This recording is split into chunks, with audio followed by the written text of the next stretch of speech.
우리는 지금 에베소서 1장을 통해서 영광스러운 진리에 대하여 생각을 했습니다. 3절부터 14절까지 에베소 성도들과 함께 우리에게 임한 하나님의 구원의 경륜에 대해서 생각을 했고, 그 다음에 사도가 에베소 성도들을 위해서 늘 기도하는 기도 제목에 대해서 생각을 했는데, 하나님의 구원의 경륜, 성부의 사역과 성자의 사역과 성령의 사역의 그 깊고 오묘한 것들에 대하여 에베소 교회 성도들이 이미 잘 알고 있습니다. 그 진리의 은혜 가운데 살고 있지만, 사도는 에베소 성도들을 위하여 더 탁월한 지식을 간구하고 있었습니다. 그 탁월한 지식은 세 가지였는데, 첫 번째는 부르심의 소망이라고 하는 것이었습니다. 하나님께서 우리를 구원하신 목적에 대한 것입니다. 그리고 하나님의 그 목적을 우리가 알게 되므로 우리의 마음속에는 소망이 생기게 된 겁니다. 그래서 부르심의 소망이라고 이야기한 거죠. 두 번째로는 하나님께서 성도들에게 주시는 그 기업의 영광의 풍성함이라고 하는 것입니다. 이것은 하나님께서 우리를 구원하사 우리를 축복하시는 영광스러운 축복에 대한 것이었는데, 기업의 영광의 풍성함, 이것이었습니다. 세 번째로는 능력이죠. 하나님께서 이 모든 것들을 우리에게 알게 하시고 또 믿게 하시고 또 그 지식으로서 이 세상에서 하나님의 뜻을 따라 살게 하시는 거죠. 그래서 하나님의 능력이 역사하였음을 알아야 된다는 것입니다. 세 가지를 간구했는데, 이 세 가지는 아주 깊고 오묘한 하나님의 성령의 역사로 우리에게 임하는 신령한 지식이었습니다. 그래서 17절 보면은 영광의 아버지께서 지혜와 계시의 영을 너희에게 주사. 지혜와 계시의 영은 성령의 사역, 그분이 행하시는 기능, 이것을 이야기하는 겁니다. 계시에 대해서, 또 깨닫게 하는 지혜에 대해서. 그리고 이 계시와 지혜가 우리에게 역사할 때 성령이 이것을 우리에게 어떻게 주시는가 하면은 18절 보면은 너희 마음의 눈을 밝히사라는 겁니다. 마음 눈을 밝혀서 이 모든 지식을 우리가 알게 하셨다는 것입니다.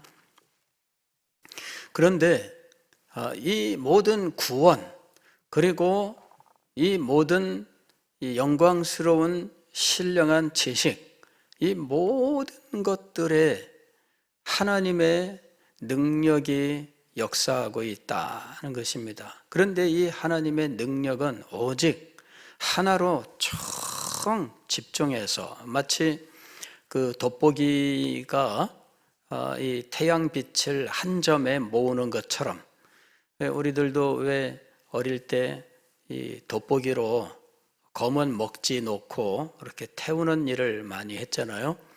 그래서 먹지를 놓고 돋보기로 먹지를 태우는데, 햇볕에다가 이렇게 비춰서 초점을 잘 맞춰서 최대한 초점을 작게 딱 해서 맞춰 놓으면 잠시 후에 연기가 쫙 나면서 구멍이 뽕 뚫어져요.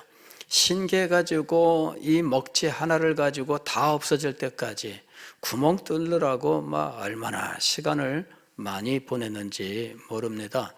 그런데 그 모든 하나님이 행하신 구원의 계획과 구원의 경륜과 그리고 영광스럽고 신령한 지식과 이 모든 것들은 오직 하나, 예수 그리스도라고 하는 이 초점을 통해서 우리에게 역사하고 있다라는 것입니다. 오늘 20절 말씀을 보면은 하나님의 능력이 어떻게 나타나고 있느냐? 20절 보면은 하나님의 능력이 그리스도에게 역사했다. 그리고 그리스도에게 역사한 그 능력 때문에 우리에게 하나님의 능력이 충만하게 임하게 된 겁니다.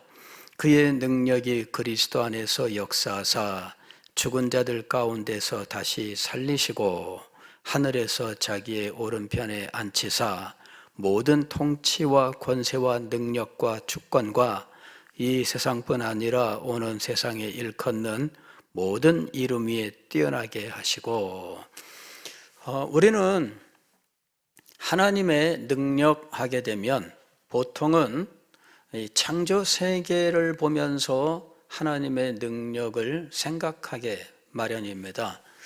이 창조 세계를 보면은 이 세계가 얼마나 크고 놀라운지, 그래서 하나님이 얼마나 크고 영광스러운 분이신지 우리는 우주를 보면서 실감하니까 좀 이상합니다. 직접 본 적도 없으면서. 예. 그러나 어쨌든 생각해 보면 이게 정말 대단한 거예요. 예. 저도 이제 그런 어떤 뭐랄까 꼭 해보고 싶은 어떤 소원, 이제 이런 것들 요새 많이들 이야기하고 있잖아요. 예. 꼭 해보고 싶은, 평생 동안 해보고 싶은 이제 이런 것들. 근데 이제 그것들 가운데 어떤 사람들은 이 8,000m 이상 산을 한번 가보고 싶다. 이런 사람들도 있죠. 예. 저는 어떤 걸 보고 싶으냐면은 이 남미의 그 이과수 폭포, 이걸 좀 보고 싶어요. 이과수 폭포. 그 다음에 정말 또 복이 있으면 아프리카에 가서는 빅토리아 폭포. 그 다음에 더 복이 있으면 북미의 나이아가라 폭포. 이게 세계 3대 폭포잖아요. 이 폭포를 좀 보고 싶어요. 세상 무슨 폭포를 그렇게 보고 싶어 하냐. 근데 다른 게 아니고, 하나님의 영광과 그 위대함을 좀 실감할 수 있는 이러한 어떤 자연, 이거를 좀 체험하고 싶은 거죠. 여태까지는 기회가 없었습니다만은 앞으로 그런 기회가 제게 오게 될지 모르겠습니다. 그걸 보고 싶어요. 그 예전에 영화에서 이제 이런 장면들, 이과수 폭포 장면이 나오는데 보면서 감동을 했어요. 그 엄청난 물, 그리고 물소리. 예. 우리 요한계시록에 보면은 많은 물소리 같더라. 이런 소리가 있는데, 그 말씀이 있는데, 많은 물소리, 그거를 한번 들어보고 싶어요. 많은 물소리. 어떻게 시편 기자가 이 요한계시록에 사도 요한이 많은 물소리라는 표현을 썼는지 저는 때로는 굉장히 궁금하게 여깁니다. 많은 물소리, 경험하지 않고 어떻게 그런 거를 표현을 썼을까? 저는 많은 물소리를 듣고 싶어요. 그래서 옆에서 누가 말을 해도 귀에 안 들릴 정도로 그 폭포수 떨어지는 물소리, 그 웅장한 소리, 그리고 그 장면, 이제 이런 것들을 보면서 하나님을 느끼고 싶어요. 하나님을. 사실 우리가 이 자연을 보면서 하나님을 알게 되는 거잖아요. 예. 물론 더 영광스럽게 하늘에 올라가서 우주를 보게 되면 뭐 얼마나 좋겠습니까마는 이제 그런 기회는 아마 거의 없다고 보고, 다만 제한적으로 경험할 수 있는 것은 최근에 이제 이 우주 망원경이 개발이 되었고, 최근에 개발된 제임스 웹이라고 하는 이 우주 망원경은 옛날에 있었던 허블 망원경보다도 뭐 엄청나게 성능이 좋기 때문에 지금 우주 장면은 아마 더 감동적으로 아마 볼 수 있는 상황입니다.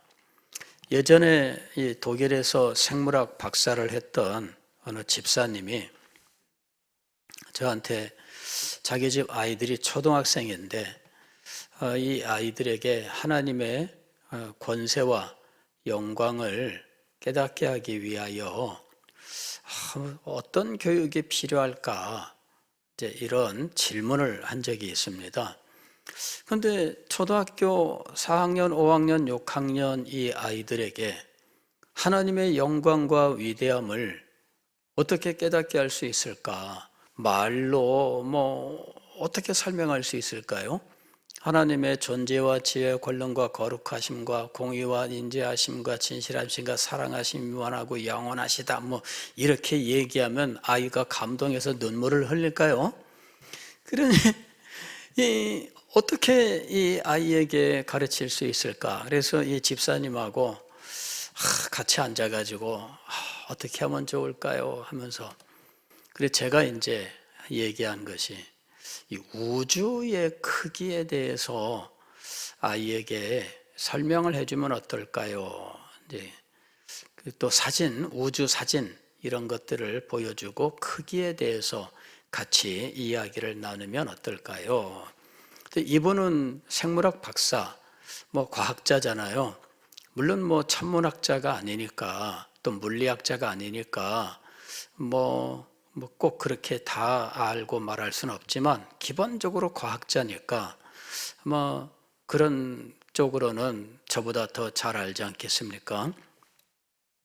그랬더니 자기도 이미 해봤대요. 이미 해봤대요. 근데 아이들은 사실 그것을 참 이렇게 공감하기가 쉽지 않습니다. 자기들의 경험이 작기 때문에. 물론 뭐 내가 들었다고 해서 공감할 수 있는 것은 아니에요. 분명한 것은 성령의 역사가 아니면은 하나님의 영광에 대하여, 그 위대함에 대하여 공감이 되지 않습니다. 철학적으로 동의하는 일들은 있습니다. 플라톤이나 이런 사람이 이제 그런 하나님에 대하여, 신이라고 하는 존재에 대하여 막 이렇게 저렇게 속성을 이야기했는데, 철학자들은 철학적으로는 공감을 해요. 그러나 우리 일반인들은 철학자들과 같은 마인드를 가지고 공감할 수가 없죠. 그리고 철학자들이 공감한 그것이 과연 하나님의 영광을 얼마나 잘 나타내고 있을까? 그래서 참 우리는 하나님의 영광을 알고 싶은, 하나님의 능력을 좀 실감하고 싶은 이런 소망을 가지고 늘 추구해야 된다는 겁니다. 제가 이 세계 3대 폭포를 가보고 싶어 했었던 이유는 바로 그거예요. 빅토리아 폭포 뭐 심리 밖에서부터 폭포 소리가 들린대요. 그래가지고 웅 하는 소리가 들린대요. 이게 폭포가 땅에 떨어지는 소리가 땅을 진동시켜서, 그래가지고 멀리서도 이게 들린다는 거죠. 그래서 그거를 느껴보고 싶어요. 그래 가슴에 울려오는 이 소리, 그렇죠? 사람들이 왜 그 음향 같은 거 막 개발해서 좋은 어떤 스피커, 또 음악을 듣고 싶어 하고 그런 사람들이 있잖아요. 그럴 때 사람들에게 가장 이렇게 다가가는 소리 중에 하나가 뭐냐면은 이 웅장한 저음이에요. 웅장한 저음. 이 소리가 쿵쿵 울리면 감동이 와요. 그래서 그런 걸 좀 경험하고 싶어요. 그러나 사실 이게 하나님의 영광에 대한 지식이 그에게 이미 역사하지 않았으면 사실 무슨 태양을 본들 무슨 감동이 있겠으며 무슨 세계 3대 폭포를 다 간들 하나님의 영광과 권세를 실감하겠습니까? 과거에 소련에서 최초로 유인 우주선을 쏘아 올렸습니다. 그래서 소련이 처음 우주로 올려보낸 인물이 가가린이라고 하는 공군 소령입니다. 근데 이 사람이 이제 지구를 몇 바퀴 돌고 귀환을 했는데, 그리고 나서 한 말이 뭐냐면은 자기가 우주에 가서 하나님이 있는가 찾아봤는데 하나님이 없더라.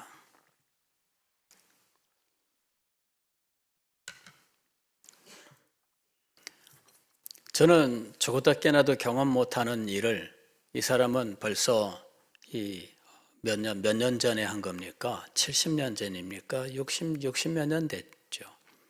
그 전에 경험을 했는데 하나님이 없더라. 그죠? 예. 그러니 우주에 이렇게 몇 바퀴 돌고 온 사람이 그 말을 하니까 사람들이 박수를 치면서 정말 그렇다 이렇게 된 거죠. 예. 근데 사람이 얼마나 연약한 존재일까요? 하나님을 자기가 볼 수 있을까요?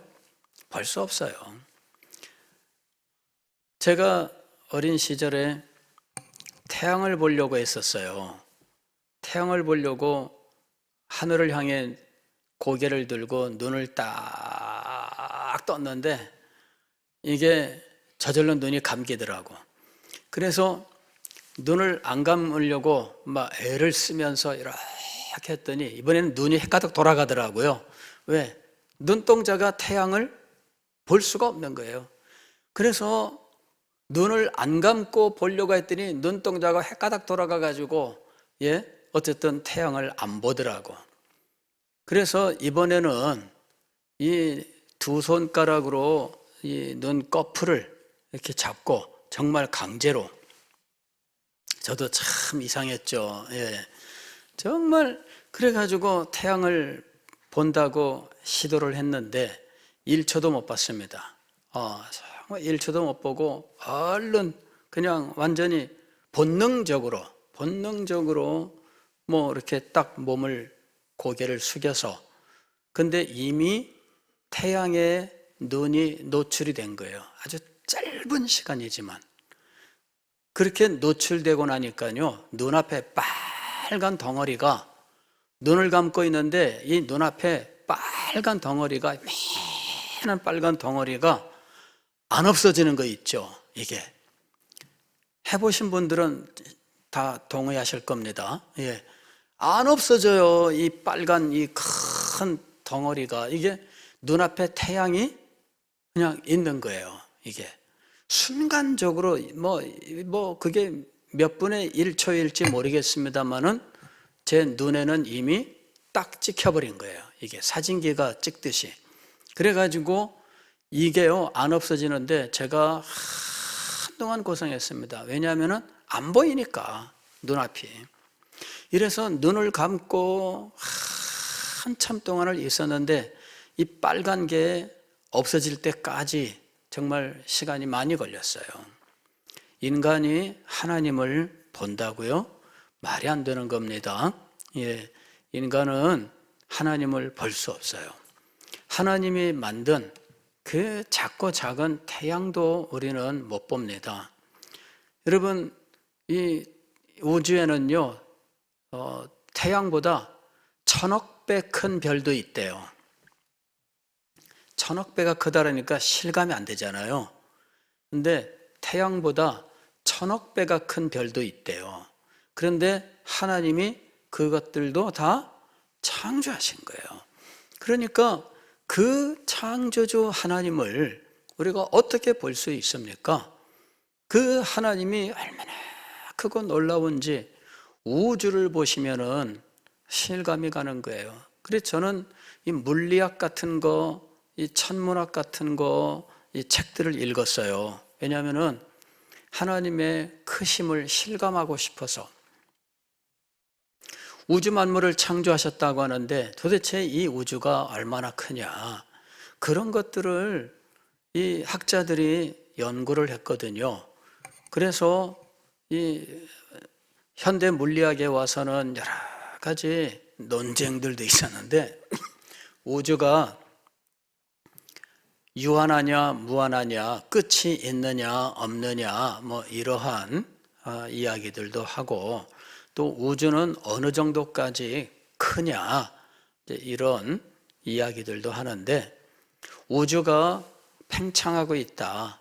근데 팽창하고 있지만은 어느 정도까지 팽창할 것이냐, 무한으로 팽창하진 못할 것이고, 팽창했다가 이것이 다시 수축하게 되고, 수축하게 되면은 아주 작은 정도로 수축이 된대요. 이 엄청난 우주가.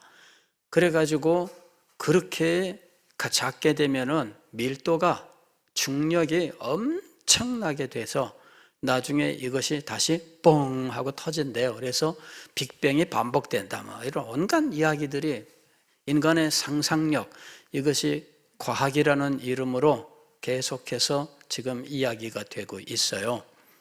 근데 현대 이 제임스 웹 우주 망원경으로 우주를 사진을 찍었는데 우주의 크기가 더 넓어졌습니다. 왜냐하면 사진기의 성능이 더 커졌기 때문에 더 멀리의 빛, 이 태양빛들, 별빛을 찍을 수 있게 된 거예요. 그래서 과거에는 130억 년 그 빛을 찍었는데 지금은 그보다 훨씬 올라가서 160억 년 뭐 이 정도의 별을 찍게 되었다 그럽니다. 근데 어쨌든 얼마나 대단합니까? 근데 이 우주를 하나님이 창조하신 거예요. 그 다음에 이 어거스틴의 고백에 의하면은 하나님은 이 우주를 충만히 채우심으로 어디에나 계시는 분이십니다. 이렇게 고백을 했어요. 이 엄청난 우주를 하나님이 채우고 계시는 거예요. 이게 충만함이에요. 하나님의 충만함입니다. 즉 창조 세계에 하나님의 영광이 충만하게 있다는 거죠. 지금 여기 21절도 보면 이렇게 돼 있어요. 23절 보면은 교회는 그의 몸이니 만물 안에서 만물을 충만하게 하시는 이의 충만함이니라. 만물을 충만하게 하시는, 이게 하나님의 편재입니다. 온 우주를 하나님이 충만하게 채우고 계시기 때문에 우주 어디에 가나 하나님을 만나게 돼요. 뭐 바다 밑으로 가도 하나님 그곳에 계시고, 하늘 끝까지 가도 하나님이 거기에 계셔요. 하나님이 우리를 따라서 옮기시는 것이 아니라 하나님은 충만히 채우고 계실 뿐입니다. 이 하나님의 영광과 권세가 얼마나 놀라운지 몰라요. 그런데 이 정교한 우주가 사실은 엄청난 정밀도를 가지고 운행되고 있다라는 것입니다. 운행되고 있다. 이게 놀라운 거죠. 여러분, 집에서 컴퓨터 하나만 가지고도 이게 엄청난 기술인데, 이 컴퓨터는 상대도 안 되는 우주가 하나님의 운행을 받아서 운행되고 있다라고 하는 것이죠. 이것이 하나님의 권세와 능력입니다. 그런데 오늘 말씀은 뭐냐면은 하나님의 그 능력이, 탁월함은 어디서 더 분명하게 드러나고 있는가 하면은 그리스도에게서 하나님의 능력이 더 탁월하게 드러나고 있다, 이렇게 말씀하고 있는 거예요. 놀라운 거죠. 저는 말씀을 드렸잖아요. 하나님의 영광과 권세를 느껴보고 싶어서 세계 3대 폭포라고 하는 여기를 가보고 싶어 했다라고 말씀을 드렸잖아요. 그런데 하나님의 영광과 권세는 어디에서 더 탁월하게 발휘가 되었고 더 찬란하게 나타나고 있는가 하면 그리스도에게서 그렇게 나타나고 있다는 거예요. 그러니 참 얼마나 감사해요. 안 가도 돼. 왜? 더 탁월하고 더 영광스러운 그 하나님의 권세와 능력을 볼 수 있는 곳이 있다는 거죠. 거기 안 가도 돼요. 우주공간 안 올라가도 돼요. 무엇을 알면 됩니까? 그리스도를 알면 되는 거예요. 하나님께서 구원의 계획을 세우셨습니다. 창조도 놀라운 것이지만 구원의 계획도 참 놀라운 것입니다. 그리고 이 구원의 계획을 하나님께서 하나하나 실현해 나가시는 것, 이것이 정말 놀라운 겁니다. 여러분, 구원의 계획 속에 하나님의 지혜가 있고 이 계획을 하나하나 실행해 나가시는 이것이 하나님의 경영이라고 부르는 겁니다. 경영이라고 하는 것은 계획된 것들을 차근차근 집행해 나아가시는 것을 말합니다. 이게 경영입니다. 그래서 하나님은 바로 이 구원 계획을 세우시고 이 구원의 계획을 경영해 나가십니다. 하나하나 실제로 집행해 나가시는 거죠. 그런데 이 집행해 나가시는 이 과정을 우리는 하나님의 경륜이라고 부르는 겁니다. 그리고 그 경륜 속에서 구원의 역사가 진행이 되었고 우리에게는 구원의 복음이 전파되었고 우리는 그 구원을 믿음으로 하나님께서 우리에게 예정하신 모든 복들을 받게 되었고 그리고 장차 우리를 위해 예비하신 그 기업의 영광의 풍성함 바로 그것을 받아 누리는 자가 되게 하신 거죠. 그런데 이 모든 것들을 하나님께서는 누구 안에서 행하셨는가? 그리스도 안에서 행하신 거예요. 그리고 특별히 그리스도께서 이 땅에 오시는 일로부터 그리스도께서 승천하시고 하늘 영광 보좌에 앉으시는 그때까지 하나님은 그리스도에게 능력으로 역사하셨다는 것입니다. 그래서 그리스도를 보면 우리는 하나님의 영광과 그 권세의 탁월함을 알 수 있다는 것입니다. 하나님을 알고 싶습니까? 그렇다면 그리스도를 깊이 묵상하세요. 하나님의 영광을 알고 싶습니까? 그렇다면 그리스도를 깨달으세요. 하나님의 능력을 알고 싶습니까? 그렇다면 그리스도에게 행하신 하나님의 크신 역사들을 깨달아 보세요. 그러면은 하나님의 능력을 알게 될 겁니다. 20절 보면은 하나님의 능력이 그리스도에게 어떻게 역사했는지를 말씀합니다. 그의 능력이 그리스도 안에서 역사하사 죽은 자들 가운데서 다시 살리시고 물론 그리스도께서 이 세상에 탄생하신 것도 하나님의 능력으로 된 일입니다. 이것은 왜 뺐는가? 쓰다 보니까 뺀 겁니다. 왜냐하면 그리스도의 승귀의 영광을 이야기하는 겁니다. 지금 비하의 역사도 하나님의 능력으로 이루어진 겁니다. 그리스도께서 동정녀 마리아에게 탄생하실 때, 아니 그 이전에 성령으로 잉태하여라고 하는 그때부터 하나님의 능력이 임한 겁니다. 그러나 하나님의 능력을 그리스도의 높아지신 신분, 그 상태를 가지고 지금 설명하고 있는 겁니다. 그래서 성육신과 이 부분이 잉태와 성령으로 잉태와 성육신이 빠져 있는 거예요. 자, 그리스도의 승계에 대해서 이야기를 하고 있습니다. 그의 부활을 이야기하고 있습니다. 죽은 자들 가운데서 다시 살리셨습니다. 죽은 자 가운데서 살아남, 이것이 하나님의 능력의 모습이다라고 하는 것이죠. 여러분, 죽은 자를 살리시는 이것이 얼마나 큰 능력입니까? 죽은 자를 살리는 일이 과연 가능할까요? 우리 인간은 이것이 불가능하다라고 생각을 합니다. 현대에 와서는 별의별 연구들을 하고 있죠.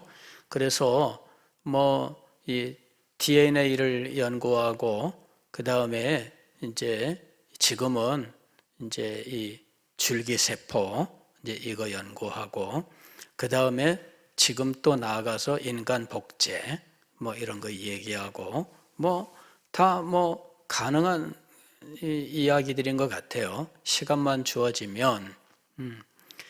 그래서 엄청난 이런 일들을 하는데, 다만 이 모든 것들은 생명을 창조하는 행위는 아닙니다. 하나님께서 이미 주신 것을 가지고 그 원리를 연구해서 행하는 것일 뿐이지, 이것 자체가 생명 창조의 행위는 아닙니다. 더군다나 죽은 자가 살아나는 이런 일은 지금 아무리 연구해도 되지 않습니다. 그냥 지금 연구하고 있는 거는 장수에 대한 연구죠. 장수에 대한 연구. 근데 복제하면은 이 똑같은 사람이 계속해서 살 수 있지 않을까? 근데 실제로는 그렇지 않답니다. 복제하면은 내가 지금 제 세포를 가지고 복제하면 지금의 제 연령의 세포로 나오는 거예요. 그래서 이 사람이 오래 살지 못해요. 일찍 죽습니다. 왜냐하면은 세포의 그 끝에 수명을 정해놓은 요 부분이 있대요. 텔로라이드인가 이러는 부분이 있대요. 그래서 그것 때문에 죽는다는 거죠. 일찍 죽습니다. 그러니까 저를 복제하면 복제된 인간은 아마 몇 년 못 살 거예요. 근데 이제 지금은 그 텔로라이드인가 하는 그 부분을 무력화시키는 연구들도 하고 있습니다. 자연 속에 그것이 줄어들지 않는 이런 어떤 그 미생물 이런 것들을 발견했다 이러는 이야기도 있어요. 근데 아무리 해도 결국 생명을 창조하는 것, 즉 죽은 자를 다시 살리는 것, 없는 것으로부터 생명을 있게 하는 이 일들은 하나님의 능력으로밖에는 되지 않는 일이다 하는 것입니다. 과거에 1950년대에 이제 이 진화론 연구를 하면서 생명체가 처음 어떻게 생겼겠나 해가지고 모형을 만들었는데 원시대기라고 하는 거예요. 그러니까 지구가 초창기에 생명체가 없을 때 지구의 공기 상태가 지금과 달랐다 이렇게 얘기하는 거죠. 그래서 이 원시대기 상태가 있고 원시대기는 이렇게 되어 있을 것이다 라고 학자들이 가설을 냅니다. 그리고 이 대기에다가 이제 번개를 치게 하여 번개와 같은 이 엄청난 에너지로 이제 이 고에너지를 순간적으로 계속 충격을 가하면 원시 대기 상태에서 이제 암모니아가 만들어질 것이다. 이제 이런 식으로 그 단백질이 만들어질 것이다. 이제 이런 식의 이 가설을 세운 거예요.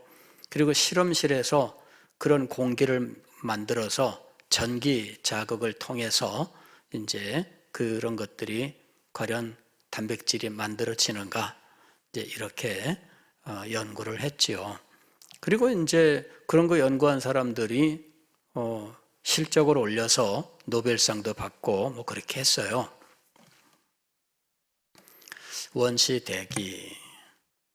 과연 학자들이 가정한 그대로 존재했겠는가? 그리고 수십억 년 동안이라는 세월 동안 번개가 치면은 이 무기물질이라고 하는 것이 단백질이라고 하는 유기질로 바뀌는가? 이제 이런 이 부분이 사실은 불가능한 거죠. 사실은 불가능한 겁니다. 무기질이라고 하는 것에서 유기질, 단백질로 만들어진다. 이게 이제 불가능한 거예요. 그 다음에 단백질 만들어졌으면 그게 생명이 되는가 하는 거죠. 여러분 생각해 보세요. 삼겹살이 돼지가 됐다는 거거든요. 예. 그 단백질이 생명이 되는가? 그렇지 않습니다. 그러니까 이 모든 이 이야기들이 참 허망하기 짝이 없는 것들이에요. 여러분, 이 하나님께서 정말 능력으로 역사하여 죽은 자를 다시 살리셨다. 그것이 그리스도에게 나타난 거예요. 이게 하나님의 능력입니다. 그 다음에 이 그리스도를 그 다음에는 어떻게 했느냐 하면은 하늘에서 자기의 오른편에 앉히사 이랬습니다. 그러니까 그리스도의 승천이죠. 그리스도의 승천. 그리스도께서 하늘 영광으로 올라가신 거예요. 이게 지금 하늘 영광으로 가셨다 그 말입니다. 이게 또 신비한 겁니다. 그리스도의 육체, 이 육체가 하늘로 올라가신 거예요. 그러니 여러분 이게 신기한 거죠.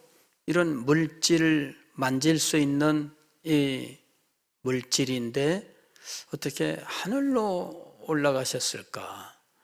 하늘로 올라가시는 장면을 생각해 보면 너무나 놀랍잖아요. 제자들이 하늘로 올라가시는 그리스도를 바라보았는데 나중에는 구름 가운데로 들어가셨더라. 무슨 뭉게구름 사이로 가셨을까요? 새털구름 사이로 가셨을까요? 저도 옛날에는 그렇게 생각했어요. 그런데 뭉게구름이나 새털구름이 아니라 하나님의 영광입니다. 하나님이 모세 시대에 구름으로 임하셨던 그 불기둥과 구름기둥이라고 불렀던 하나님의 이 쉐키나 그 영광의 상태로 들어가신 거예요. 이것이 하나님의 권능으로 이루어진 일입니다. 그 다음에 21절 보면은 모든 통치와 권세와 능력과 주권 이랬는데 이것은 뭐냐면은 영적 존재들을 이야기하는 겁니다. 예, 통치와 권세와 능력과 주권이라고 부르는 것은 천사들을 말하는 겁니다. 근데 천사들 가운데에서도 이런 주권을 가지고 있는 대장, 이런 존재들을 말하는 겁니다. 예, 이런 존재들을 통치와 권세와 능력과 주권이라고 표현한 겁니다. 그러니까 대장, 소장, 중장, 이런 사단장, 연단, 연대장, 이런 계급, 그걸 말하는 거예요. 그 천사들, 그 다음에 이 세상뿐 아니라 오는 세상에 일컫는 모든 이름, 즉, 이 세상의 전 역사를 통하여 존재하는 모든 것들, 그걸 지금 이 이름이라고 표현한 거예요. 그 모든 것들, 즉, 영적인 존재들과 이 세상의 역사 속에 존재하는 모든 물질적인 존재들, 그들보다 더 탁월한 존재가 되게 하셨다라고 하는 거죠. 이게 하나님의 능력입니다. 그 다음에 22절 보면 만물을 그의 발 아래에 복종하게 하셨다. 이것이 하나님의 능력입니다. 오늘 우리는 사실 우주 만물을 묵상하면서 하나님의 능력을 느껴보는 것도 좋은 일이지만, 그리고 그걸 위해서 여행을 하고 또 이 지구에 있는 기기묘묘한 이런 각종 지형들, 기후들을 통해서 하나님의 권세를 느껴볼 수는 있지만, 그러나 더 탁월한 능력은 그리스도에게 행하신 이 놀라운 일들로서 알 수 있다라는 것입니다. 그래서 참 감사한 겁니다. 17절에 보면은 우리 주 예수 그리스도의 하나님 영광의 아버지께서 지혜와 계시의 영을 너희에게 주사 하나님을 알게 하시고 너희 마음의 눈을 밝히신다, 이렇게 말씀하셨는데, 이 일이 일어나면 그리스도의 영광에 나타난 하나님의 능력과 권세를 우리가 알 수 있다라는 이야기입니다. 그리고 이것을 알게 되어야 이 객관적 지식들이 우리 속에 주관적으로 역사하면서 우리 속에 말할 수 없는 감동과 또 말할 수 없는 확신과, 그리고 이 권세에 대한 이런 믿음이 솟아나게 되는 것입니다. 그리고 그것이 우리가 이 세상에서 살아가는 삶을 정말 풍요롭게 할 것이다 라는 것입니다. 하나님을 아는 영광스러운 지식, 하나님의 권세와 능력에 대한 지식, 이것이 우리 속에서 생생하게 살아날 때 우리의 삶이 얼마나 복되고 영광스러울 것인가 하는 것입니다. 우리는 바로 그것을 지금 추구하고 있는 겁니다. 지상에 사는 동안에 우리가 이미 예수 그리스도를 믿었습니다. 그러면 다 끝난 걸까요? 그렇지 않습니다. 우리는 하나님을 더 깊이 알아가야 될 것이고, 하나님의 능력이 역사하는 그리스도를 더 깊이 깨달아 알면서 영광스러운 지식이 우리의 영혼에, 우리의 삶에 역사하고, 그리하여 우리에게는 한량없는 복이 풍성하게 임하게 되는 가운데 살아가게 된다라는 것입니다. 사도는 이 복되고 영광스러운 삶을 위하여 계속해서 기도하고 있었습니다. 그리고 그 기도는 오늘 우리의 기도가 되어야 하는 것입니다.